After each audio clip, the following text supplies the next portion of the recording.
Bonjour et bienvenue dans 360 degrés, l'émission des services à la personne, de l'emploi à domicile et de la silver economy, des secteurs en pleine évolution qui voient chaque année des innovations, de nouveaux services être proposés aux Français, des services qui simplifient votre quotidien et la vie à domicile.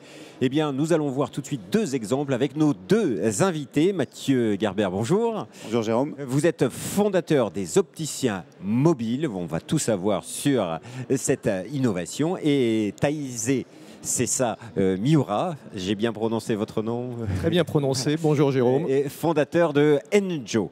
Alors, en deux mots, comment présenter Enjo? Alors nous offrons des services de dépannage à domicile d'urgence qui aujourd'hui adressent 4 univers, la plomberie, le chauffage, la serrurerie et l'électricité. Et ces services, nous les offrons avec un réseau de prestataires que l'on choisit avec soin, que l'on suit avec soin et qui nous permet donc de réaliser ces prestations avec un niveau de qualité de service exigeant. D'ailleurs, pour la petite histoire, Enjo en japonais veut dire assistance et nous souhaitons nous inspirer de l'excellence en matière de qualité de service des Japonais. Voilà, une nouvelle plateforme de dépannage d'urgence. Voilà l'innovation d'Enjo. Exactement, à fort contenu digital. Et donc, et vous, les opticiens mobiles, qu'est-ce que c'est? Quelle est l'innovation que vous proposez? Alors les opticiens mobiles, l'innovation, c'est que c'est l'opticien qui se déplace, que vous soyez à domicile ou en établissement médico-social. L'opticien va venir chez vous, vous apporter les mêmes prestations que vous pouviez avoir en magasin, mais chez vous. Donc ça s'adresse aux personnes qui sont pressées ou aux personnes qui ne peuvent pas se déplacer. Non, mais concrètement, comment ça marche? Parce que j'ai du mal à comprendre. C'est-à-dire que j'ai un problème avec mes yeux, je fais appel à vous et... Exactement, en fait on est présent sur toute la France. Vous prenez un rendez-vous en ligne ou par téléphone. L'opticien va se déplacer avec tout son matériel. Il va venir effectuer la prestation. Vous avez le choix des montures. Il va vous aider à choisir les verres, vous faire les prises de mesure nécessaires, vous remettre un devis et vous apporter tout le conseil personnalisé dans votre environnement sur le lieu de vie du porteur, là où il a son besoin et là où il consomme sa lunette. Et votre solution, Enjo, elle est opérationnelle depuis quand? Elle est opérationnelle depuis le mois de septembre 2016. Et donc les premiers éléments de résultats, ça marche bien ou pas? Ça marche très bien, le démarrage est au-dessus de nos attentes. Et pour les opticiens mobiles, vous avez commencé en 2015, c'est ça? Le lancement commercial est en janvier 2015, sachant qu'il y a eu une phase de développement pendant 1 an et demi, puisqu'on a créé un logiciel métier pour permettre d'effectuer ce métier, puisque l'opticien, il est très connu pour être exercé en magasin, mais il a fallu développer tout un environnement logiciel métier pour pouvoir effectuer la prestation à domicile, puisque nous, on a pris le métier de l'opticien, auquel on est venu greffer les compétences du service à la personne. D'ailleurs, hier, on a eu le plaisir de recevoir la certification NF Service aux personnes à domicile. Nous sommes ainsi le premier opticien en France à avoir obtenu cette certification et le premier acteur certifié dans le cadre de la Silver Economy pour cette norme. D'accord. Donc on est vraiment dans des innovations. Aujourd'hui, c'est un secteur qui est assez concurrentiel, le secteur des services à la personne. Il y a des nouveaux services qui sont proposés quasiment tous les mois. Dans le cadre de votre aventure entrepreneuriale, est-ce que la communication est un élément clé? C'est une stratégie importante pour se démarquer de concurrents éventuels ou pour se faire connaître surtout? Je crois que c'est un ensemble, c'est-à-dire il y a bien entendu la communication et le marketing, il y a la qualité du produit et du service. Pour ce qui concerne la communication et le marketing, nous avons d'abord démarré avec des modes de communication exclusivement digitaux, c'est-à-dire acquisition client par les canaux type Google, AdWords et Facebook Ads. Et puis ça nous a permis pendant cette période de 2 mois depuis laquelle nous avons lancé le service de renforcer nos convictions et nos certitudes sur le fait qu'on avait un produit de qualité, des prestataires de qualité, ce qui nous engage maintenant à pouvoir communiquer à plus grande échelle en utilisant des moyens de communication offline.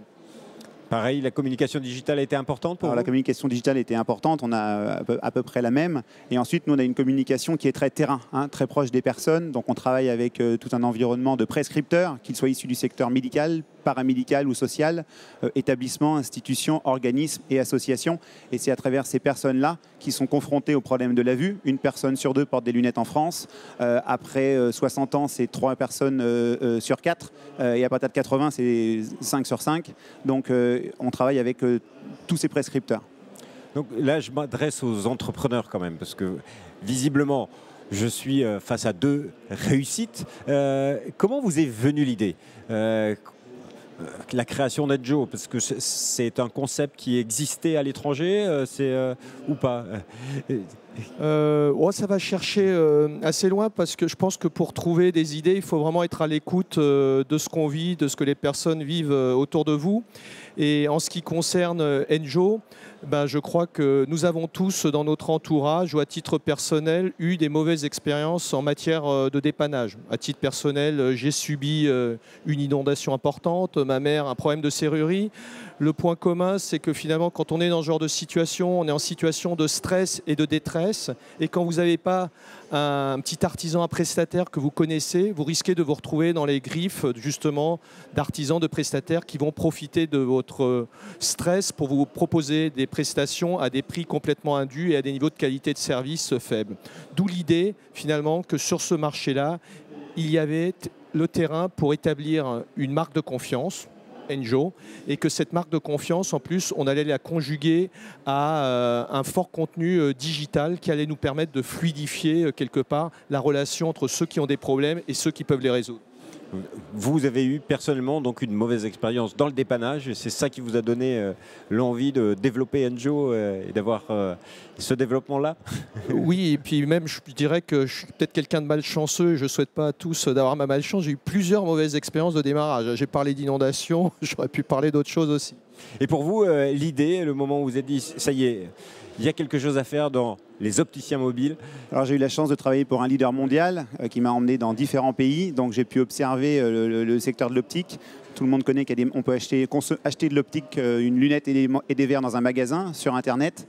Mais le service à la personne et le service à domicile, la santé à domicile, c'est en explosion. Et j'ai voulu associer le métier que je connaissais, le métier de l'optique, à celui du service à la personne et de domicile, puisque c'est un constat. Il y a des gens qui ne peuvent pas se déplacer, il y a des gens qui n'ont pas le temps de se déplacer, et parfois c'est coûteux. Donc on a essayé d'allier un petit peu tout ça dans la création de l'entreprise. Est-ce que ça a mis du temps pour développer les solutions que vous proposez à partir du moment où vous avez eu l'idée et au moment où c'est arrivé sur le marché en janvier 2015 pour vous et en septembre 2016 pour vous?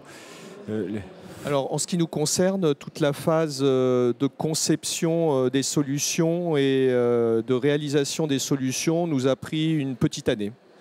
Et pour vous? Alors, l'idée sans l'exécution n'est rien. Alors, quand on crée une entreprise, l'exécution est la clé. On va dire que c'est 95% d'exécution, 5% de l'idée. Et après, ça vit, l'entreprise vit. Il a fallu une phase préparatoire d'une bonne année et demie. Une bonne année et demie.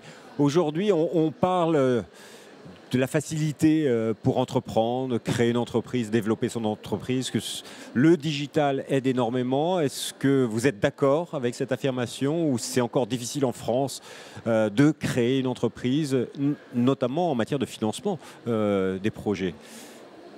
Alors, je vais répondre à la question. Alors, moi, je travaillais aux États-Unis pour un groupe français. Et je suis venu créer en France. On m'a dit, mais t'es complètement fou, pourquoi tu ne restes pas aux États-Unis? La France, c'est quand même un pays formidable pour créer une entreprise, parce qu'il y a quand même plein de supports qui existent, il y a des aides qui existent, il y a quand même un soutien, il y a un écosystème dans la création d'entreprises, de start-up et d'accompagnement. À partir du moment où l'idée est bonne et que l'exécution est bonne, ça veut dire quoi? Que vous avez constitué une équipe qui est capable d'aller transformer un projet en un service, pour créer de la valeur ajoutée, parce que le but d'une entreprise, c'est bien de créer de la valeur. À partir de ce moment-là, vous entrez dans un système qui vous permet d'aller trouver des financements pour vous permettre d'assurer votre croissance. Facile, pas facile? Alors moi je trouve dans le domaine des services à la personne et du secteur d'activité qu'adresse Enjo, les planètes sont bien alignées pour différentes raisons. Nous on propose un service on-demand, et aujourd'hui on a de plus en plus pris l'habitude de souhaiter avoir tout à portée de main, à portée de clic, accessible à partir de son canapé. Ensuite, on voit aussi une évolution au niveau du marché du travail, c'est-à-dire qu'on a de plus en plus de personnes qui travaillent de manière indépendante, des auto-entrepreneurs qui sont motivés et qui ont envie justement de trouver du business et de s'appuyer sur des plateformes telles que la nôtre pour trouver du business. Et enfin, bien entendu, il y a la digitalisation qui permet de fluidifier tout un tas de process qui jusque-là étaient empiriques, artisanaux et locaux, et de pouvoir quelque part les disrupter au service d'une meilleure efficience du service et d'une meilleure transparence du service. On peut parler de la digitalisation comme la raison numéro un de cette création de nouveaux services aujourd'hui partout en France. Et le regard que vous portez, ça ne vous inquiète pas peut-être en tant qu'entrepreneur de voir que la concurrence peut être terrible sur ce secteur des services à la personne? Alors, la concurrence, c'est bon, d'avoir des concurrents, c'est bon, parce que sinon, si vous n'avez pas de concurrence, c'est compliqué. C'est ce qu'on rencontre avec notre entreprise, puisqu'on est le seul acteur national à faire du domicile. Donc tout le monde sait qu'on peut aller en magasin. La notoriété du service qu'un opticien se déplace, elle n'existe pas. Et la digitalisation, elle permet au contraire d'assurer une traçabilité à tous les niveaux, de permettre de prendre des rendez-vous, de permettre de communiquer. Donc c'est quelque chose qui est bénéfique, je pense, pour le développement des entreprises et de la communication et de la traçabilité, et donc du suivi qualité. Pareil pour vous, vous n'avez pas peur un petit peu de la concurrence, la facilité des entreprises qui naissent rapidement avec le digital pour l'avenir de votre entreprise? Non, comme pour mon collègue Mathieu, pardon. Comme pour Mathieu, je pense que la concurrence est saine et nous encourage à être les meilleurs. Après, c'est vrai qu'on est aujourd'hui à une période qui me rappelle un peu, je suis plus si jeune que ça, la grande ère Internet de la fin des années 90, du début des années 2000, où beaucoup de personnes souhaitaient créer des entreprises dans le domaine de l'Internet. Aujourd'hui, on est dans le domaine du digital, des applications mobiles, et c'est un environnement qui est extrêmement excitant, riche d'opportunités, et à tous les entrepreneurs qui nous écoutent, je pense que c'est le bon moment d'entreprendre. C'est le bon moment d'entreprendre. En tout cas, j'ai bien entendu chez vous qu'il y avait ce souci de la qualité des intervenants chez vous, qualité du service de proximité chez vous. Pour terminer l'émission, si vous aviez un conseil à donner à des personnes qui veulent se lancer dans la silver economy ou les services à la personne, ce serait quoi? Entreprenez, ça je l'ai entendu, mais dans l'approche globale? N'ayez pas peur. Et pour vous? C'est le verbe oser, je pense, à un moment donné. Pas trop se poser de questions. Il faut oser. Monsieur Gerber, Monsieur Miura, merci beaucoup pour vos conseils et vos belles histoires.